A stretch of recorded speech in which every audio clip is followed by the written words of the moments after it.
میں بالکل خاموش دیکھ رہا تھا اور میری میراث لٹ رہی تھی.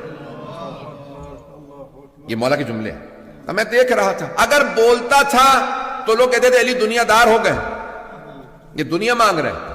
اور اگر نہیں بولتا تھا تو لوگ کہتے تھے حق ہی نہیں ہے, تبھی بولتے نہیں. کہا بولتا تھا تب بھی میں برا بنتا تھا, خاموش رہتا تھا تب بھی میں برا بنتا تھا. پھر مولا فرماتے ہیں, کہا کہ سب کچھ ہوتا رہا. وفی میں نے پھر یہ دیکھا کہ وہ یدن جدا, جیسے ہاتھ کٹے ہوئے ہوں, سوائے صبر کے کوئی چارہ نہیں ہے. کیونکہ اگر میں ہاتھ اٹھاتا تو پھر میں جیسے ہر میدان میں لڑتا رہا, پھر میں ویسے ہی لڑتا. تو میں نے دیکھا کہ نہیں, جیسے ہاتھ کٹے ہوئے بیٹھ کے صبر کرنا چاہیے. وفی عین قذن وفی حلق شجن, میری آنکھ میں کانٹا تھا, میرے حلق میں ہڈی پھنسی ہوئی تھی, اور میں خاموش دیکھتا رہا کہ میری میراث لٹ رہی ہے. میں نے اتنا صبر کیا, دوسرے مقام پہ فرماتے ہیں نہج البلاغہ میں, اتنا صبر کیا کہ پھر صبر مجھ سے پوچھنے لگا, یا علی اور کتنا صبر کیجئے گا.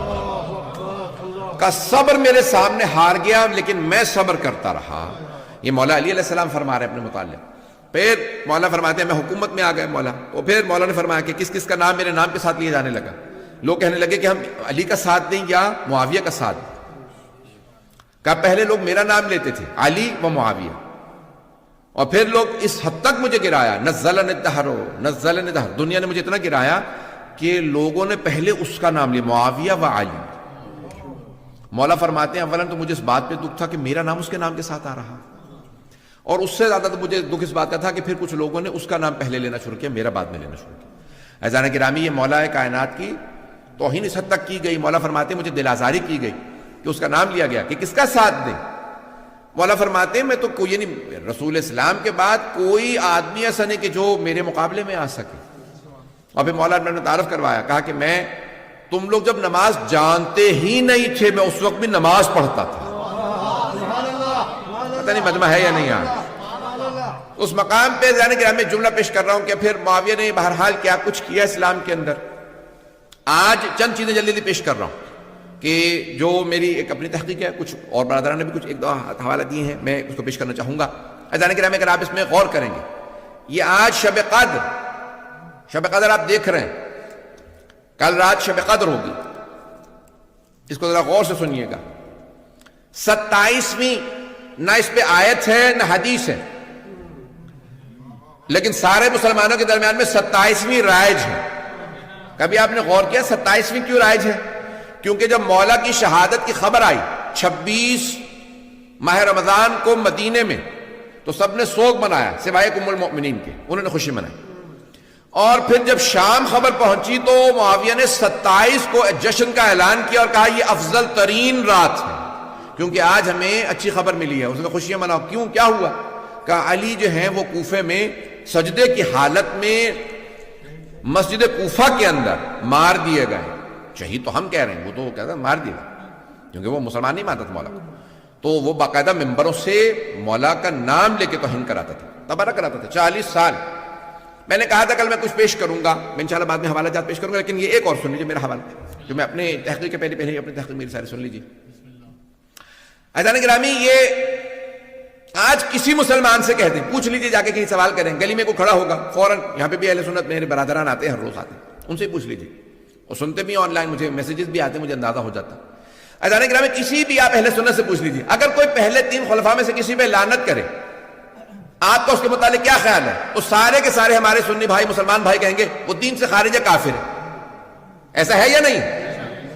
بھئی فوراً کے فوراً آپ سے کسی مسلمان سے پوچھ لیجیے شیعہ کے علاوہ, تو وہ فوراً جو ہے وہ آپ کو کیا کہے گا کہ جو پہلے 3 خلفاء پہ لعنت کرے وہ دین سے خارج ہے, وہ کافر ہے. اچھا, اگر کوئی چوتھے خلیفہ پہ لعنت کرتا ہے اس کے متعلق کیا خیال ہے؟ تو فوراً خاموش ہو جائیں گے. کیوں؟ کیونکہ جانتے ہیں تاریخ میں بہت سوں کے چہروں سے نقاب اتارنا پڑے گا. نہیں بات پہنچ رہی ہے, نہیں پہنچ رہی. تاریخ میں بہت سے ایسے چہرے گزرے, ان سب کے چہروں کو کیا کیجیے گا؟ اور پھر سب سے بڑا کیا کر کے فوراً لے آتے ہیں. مجھے تعجب ہے مسلمانوں کے اوپر, رشتے جو پیش کرنے آئیں گے تو فوراً کہہ کہ نہیں آپ ان کو برا نہیں کہہ سکتے. کیوں بھائی, معاویہ کیوں نہیں کہہ سکتے؟ بھائی وہ خال المؤمنین ہے, مسلمانوں کے ماموں ہیں. بھائی امہات المؤمنین کے سارے رشتے نہیں ہیں. پتہ نہیں لوگ ہیں یا نہیں ہیں, غور سے سنیے گا اس بات کو.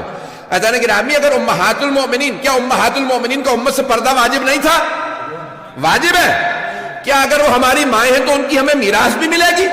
نہیں میراث نہیں ملے گی.